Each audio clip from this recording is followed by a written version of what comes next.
جمعیت علماء اسلام نے 27ویں آئینی ترمیم کو کلیتاً مسترد کر دیا ہے۔ جبری طور پر اراکین کو توڑا پارٹیوں سے اور ایک جعلی اکثریت بنائی۔ یہ پارلیمنٹ کی فطری اور طبی اکثریت نہ تھی، بلکہ یہ 2/3 اکثریت جبری اور جعلی تھی۔ فوجی حکومت میں 8 سال تک زرداری صاحب جیل میں رہے اور ان پر الزامات تھے۔ زندگی کا ایک لمبا عرصہ انہوں نے ان الزامات کے دباؤ میں گزارا، عدالتوں میں ان کی پیشیاں ہوتی رہیں۔ آج اسی کو کہا جا رہا ہے کہ تا حیات آپ کے خلاف کوئی مقدمہ درج نہیں ہو سکے گا۔ اس کے بعد پھر وہ جو کچھ کرے اور جیسا کرے ان کو اتھارٹی دے دی گئی ہے۔ 27ویں آئینی ترمیم اور بعض ایسے قوانین جو اس دوران پارلیمنٹ میں پیش کیے گئے یا پاس کیے گئے، اس پر تفصیلی غور کیا گیا۔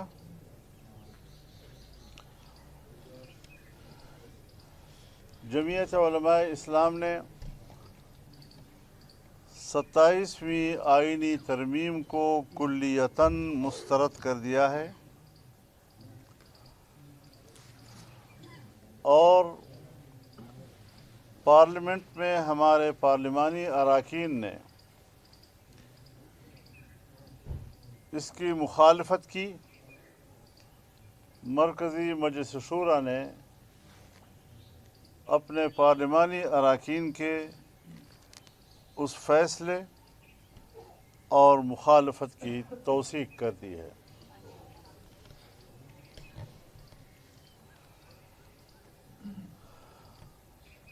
سب سے پہلے بنیادی مسئلے کو دیکھنا ہے کہ 1 سال قبل 26ویں آئینی ترمیم پارلیمنٹ میں لائی گئی اور 1 ماہ 1 ہفتے تک جمعیت علماء اسلام کے ساتھ حکومت کے مذاکرات ہوتے رہے۔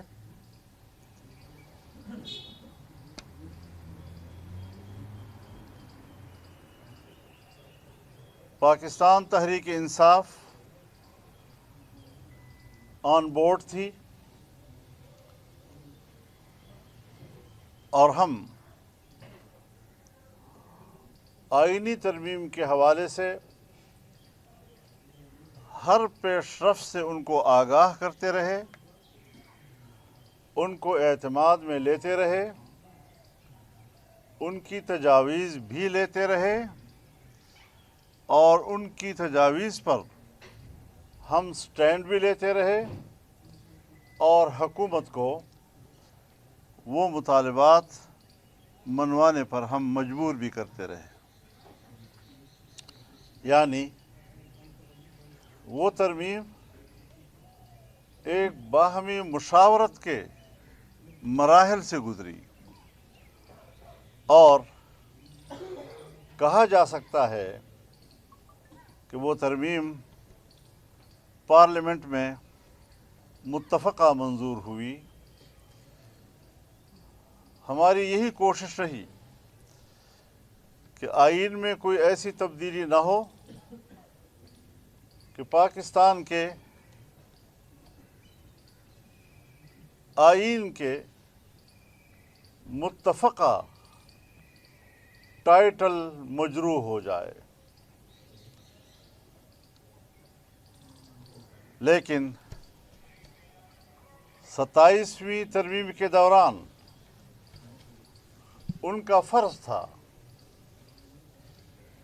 کہ وہ اپوزیشن سے مشاورت کرتی یا کم از کم جمعیت علماء اسلام کہ 26ویں ترمیم ہمارے ساتھ ایک عہد و پیمان تھا، انہوں نے ایک فریق کو اس دفعہ مکمل طور پر نظر انداز کیا۔ نظر انداز کیوں کیا؟ اس کی وجوہ بالکل واضح ہیں کہ انہوں نے جبری طور پر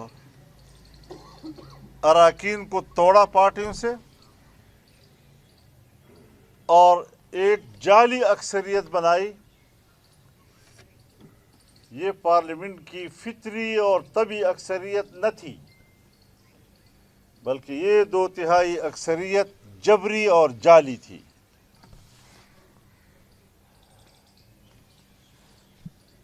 یہ سب کچھ پارلیمنٹ اور جمہوریت کے اقدار کے خلاف ہوا۔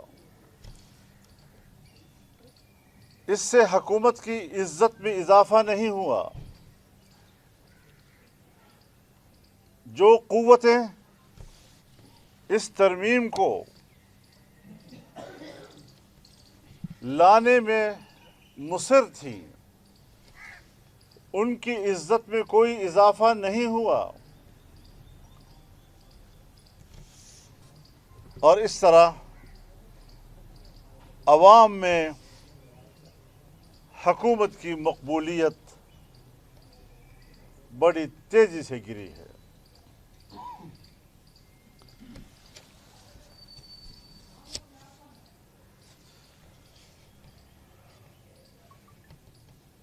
اس 27ویں ترمیم میں جن چیزوں سے حکومت دستبردار ہوئی تھی، 27ویں ترمیم میں انہوں نے اراکین کے ہاتھ مروڑ کر 2/3 اکثریت بنائی، اور 1 سال پہلے جس کو حکومت نے کہا کہ یہ غلط ہے، ہم دستبردار ہوتے ہیں، آج وہ چیزیں کس طرح صحیح ہو گئیں، آج وہ کس طرح آئین کا تقاضا بن گیا، آج وہ کس طرح جمہوری عمل ٹھہر گیا، جبکہ آپ سب جانتے ہیں 26ویں ترمیم پر ہر پاکستانی کو حق ہے کہ وہ اختلاف رائے کرے۔ اگر اس کے ذہن میں اشکال ہے، اگر اس کے ذہن میں ابہام ہے اور وہ عدالت میں جاتا ہے، ہم ان کے اس حق کو سلب نہیں کر سکتے۔ چنانچہ لوگ گئے، خاص طور پر اس ترمیم کا جو عدلیہ سے متعلق تھا، اس پر لوگ کورٹ میں گئے، اور ابھی تک وہ معاملہ کورٹ میں زیر سماعت تھا، اور دوسری ترمیم لا کر اب ایسی پیچیدگیاں پیدا کی گئیں کہ خود عدالت کو بھی سمجھ میں نہیں آ رہا کہ اس کے بارے میں کیا رائے قائم کرے۔ اصولی طور پر جمعیت علماء اسلام آئینی عدالت کے حق میں تھی، لیکن پارلیمان کا اتفاق رائے حاصل کرنے کے لیے ہم نے عدالتی بینچ پر اتفاق کیا تھا۔ یہ تو جب آئین بھی بن رہا تھا تو اس وقت بھی مختلف معاملات پر مختلف پارٹیوں کے موقف مختلف تھے۔ اس وقت بھی پاکستان پیپلز پارٹی کی 2/3 اکثریت تھی، لیکن انہوں نے آئین سازی میں پارلیمنٹ کے اتفاق رائے کو ترجیح دی، چھوٹے صوبوں کو راضی کیا، ان کے اتفاق رائے کے ساتھ آئین بنا، حالانکہ وہاں پر تو کوئی ہارس ٹریڈنگ کی بھی ان کو ضرورت نہ تھی، ایک واضح 2/3 اکثریت تھی، لیکن اپوزیشن کو اعتماد میں لینا، چھوٹے صوبوں کو اعتماد میں لینا، ہر مکتب فکر کو اعتماد میں لے کر آئین بنانا، اس کو ترجیح دی گئی۔ میں نہیں سمجھتا کہ آج پاکستان پیپلز پارٹی کس طرح ذوالفقار علی بھٹو کے رویوں کے بالکل برعکس، جہاں ان سے توقع تھی کہ جن چیزوں پر انہوں نے 26ویں ترمیم میں اتفاق کیا تھا، آج یہاں وہ اس کا راستہ روکیں گے، لیکن وہ راستہ نہیں روک سکے، اور انہوں نے بھی جمہوریت کا نعرہ بلند کرنے کے باوجود جمہوریت کی نفی میں اپنا کردار ادا کیا۔ ہم ان سے ایک دوستانہ شکوہ ضرور رکھتے ہیں کہ انہوں نے اپنی روایات کو برقرار نہیں رکھا اور ایک غیر جمہوری عمل میں حکومت کا ساتھ دے دیا۔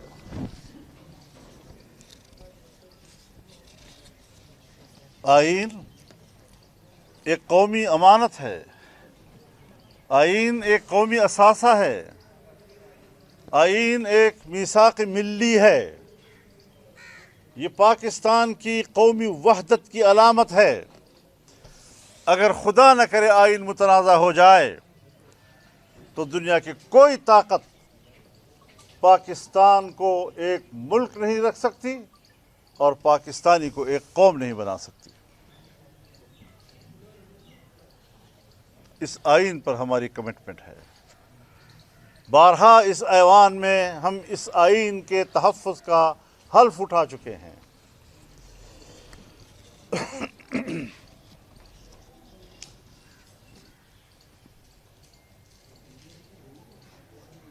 بعض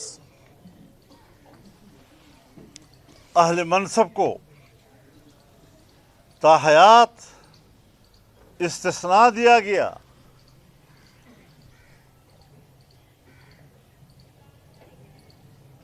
فوجی حکومت میں 8 سال تک زرداری صاحب جیل میں رہے اور ان پر الزامات تھے۔ زندگی کا ایک لمبا عرصہ انہوں نے ان الزامات کے دباؤ میں گزارا، عدالتوں میں ان کی پیشیاں ہوتی رہیں۔ آج اسی کو کہا جا رہا ہے کہ تاحیات آپ کے خلاف کوئی مقدمہ درج نہیں ہو سکے گا۔ میرے ان پر کوئی الزامات نہیں ہیں، لیکن پاکستان کے ادارے، پاکستان کا قانون کیا ان کو 10-15 سال مسلسل عدالتوں میں پیش نہیں کرتا رہا؟ کس بنیاد پر؟ مختلف النوع مقدمات تھے۔ آج وہ یکدم اس منصب پر فائز ہونے کے بعد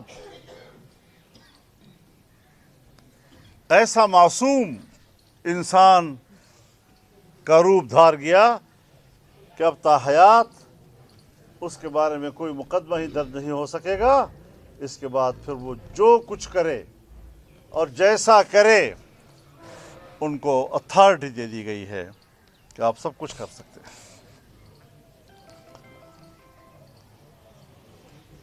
فوجی سربراہان، تینوں مسلح افواج کے سربراہان ہندوستان کے مقابلے میں ان کی جرأت مندانہ جواب کی ہم نے سب سے پہلے تائید کی ہے۔ ہم ان کی بہادری پر ان کو خراج تحسین پیش کرتے رہے ہیں، لیکن اس کی پاداش میں اس آئینی ترمیم کے ذریعے ان کو جو تاحیات مراعات دی گئی ہیں، یہ شاید انوکھی قسم کی ایسی مراعات ہیں کہ پاکستان کا جمہوری معاشرہ اس کا بالکل بھی تقاضا نہیں کرتا۔ میں تو صدر مملکت سے بھی کہنا چاہتا ہوں میں تینوں مسلح افواج کے سربراہان سے بھی کہنا چاہتا ہوں کہ وہ اس ترمیم کے تحت دیے ہوئے استثناء یا اس ترمیم کے ذریعے دی ہوئے مراعات ان کو از خود مسترد کر دیں اور کہہ دیں کہ ہم یہ قبول کرنے کے لیے تیار نہیں ہیں۔ ہم ایک وفادار عام شہری کی طرح اور ایک وفادار سپاہی کی طرح سب کے ساتھ برابر کی زندگی گزارنا چاہتے ہیں، ورنہ یہ آئین تو طبقاتی نظام پیدا کرے گا۔ کچھ لوگ آئین سے ماوراء ہوں گے اور کچھ پاکستانی وہ آئین کے پابند ہوں گے، قانون کے پابند ہوں گے، اور کچھ آئین سے قانون سے ماوراء ہوں گے۔ یہ کیا طبقاتی نظام ہے ملک کے اندر؟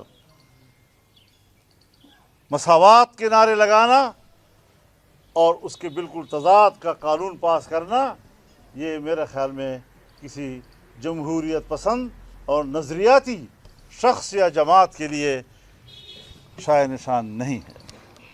معاشرتی لحاظ سے، جمہوری لحاظ سے غلط ہے، بلکہ یہ اسلامی جمہوریہ پاکستان ہے، اور اسلامی جمہوریہ پاکستان کے اس آئین میں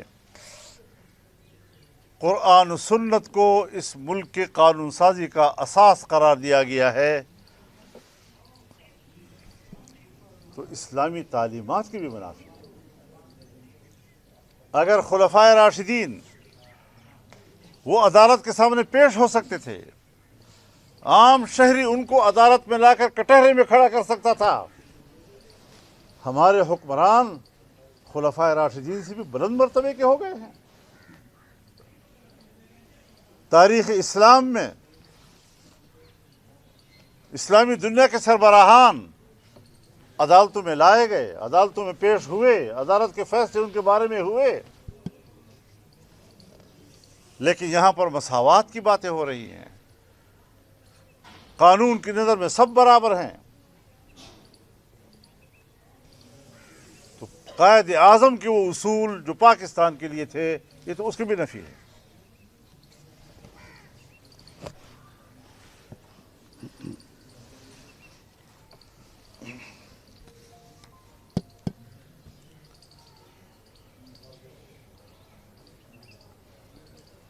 یہاں پر جب آئینی عدالت بنائی گئی، ابھی تک یہ فیصلہ نہیں ہو سکا، اور یہاں ابہام موجود ہے کہ چیف جسٹس آف پاکستان کون کہلائے گا، سپریم کورٹ کے چیف جسٹس یا آئینی عدالت کے چیف جسٹس۔ اور یہ کہ وفاقی شرعی عدالت کہ کسی بھی فیصلے کے خلاف سپریم کورٹ سے وابستہ شریعت اپیلٹ بینچ موجود ہے، آئینی عدالت کے قیام کی صورت میں اگر شریعت بینچ کا فیصلہ یا شریعت کورٹ کا فیصلہ وہ آئین سے متعلق تھا، تو سپریم کورٹ کہے گا میں تو اس کی سماعت نہیں کر سکتا، اس لیے کہ یہ آئینی مسئلہ ہے، اور آئینی کورٹ کہے گا کہ اس کا دستور میں ہمارے ساتھ کوئی وابستگی نہیں ہے۔ وفاقی شرعی عدالت اور شریعت کی روح سے فیصلے ان کا کیا بنے گا پاکستان میں، ان کے تو مستقبل کا سوچا ہی نہیں کیا۔ ہمارا یہ مطالبہ ہے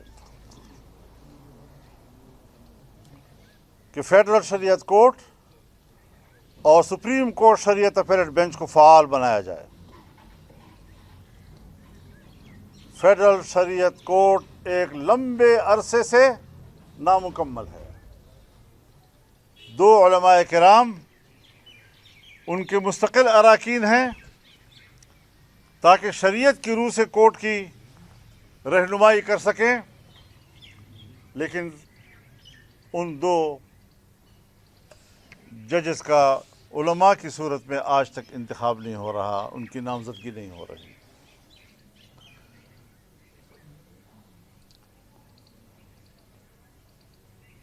اس لیے ایک تو شریعت کورٹ کو مکمل کرنے کی ضرورت ہے، اور دوسرا اس بات کو واضح کرنا کہ اگر اس کیس کا تعلق آئینی معاملات کے ساتھ ہو تو اس کی اپیل کہاں کی جائے، اس کو آئین میں واضح نہیں کیا گیا۔